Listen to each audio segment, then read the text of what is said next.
Nagbukas muli si Ruru Madrid tungkol sa isang dating pagkakamali sa relasyon nila ni Bianca Umali.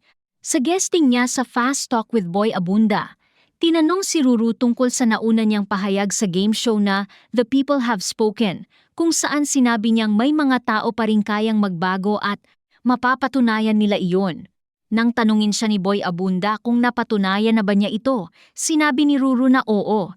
Ayon kay Ruru, isa sa pinaka-pinasasalamatan niya kay Bianca ay ang pagkakataong ibinigay nito sa kaniya matapos siyang magkamali noon.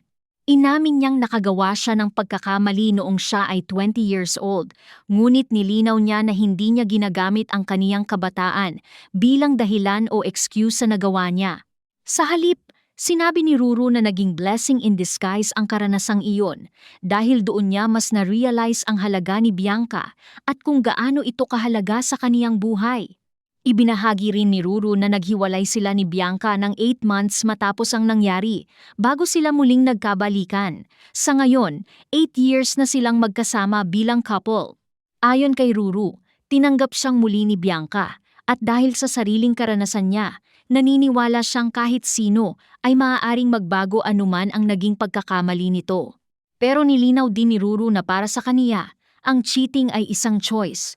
Sinabi niyang may temptation sa showbiz at maging sa ibang industriya, ngunit nasa tao pa rin kung pipiliin niyang gawin ang mali o hindi. Ayon pa sa aktor, marami na siyang pinanghahawakan ngayon sa buhay niya na nagpapaalala sa kaniya kung bakit hindi na niya dapat ulitin ang pagkakamaling iyon. Pinuri rin niya si Bianca at sinabing hindi niya nakikitang makakahanap pa siya ng babaeng magmamahal sa kanya tulad ng pagmamahal na ibinigay nito. Kapag nakakaramdam umano siya ng temptation, pinipili niyang manalangin at paalalahanan ang sarili na sundin kung ano ang tama. Binanggit din niya ang salitang batas, na patungkol kay Bianca dahil dati na niya itong tinawag sa ganoong paraan. Unang kinumpirma ni Ruru ang relasyon nila ni Bianca noong 2022.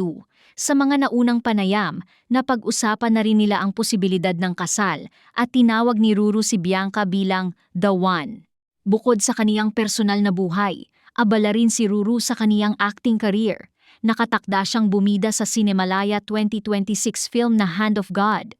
Sa ngayon, muling naging usap-usapan ang naging pag-amin ni Ruru, lalo na ang kaniyang mensahe na may mga taong maaaring magbago, ngunit kailangan itong patunayan sa gawa, pananagutan, at patuloy na pagpili sa tama.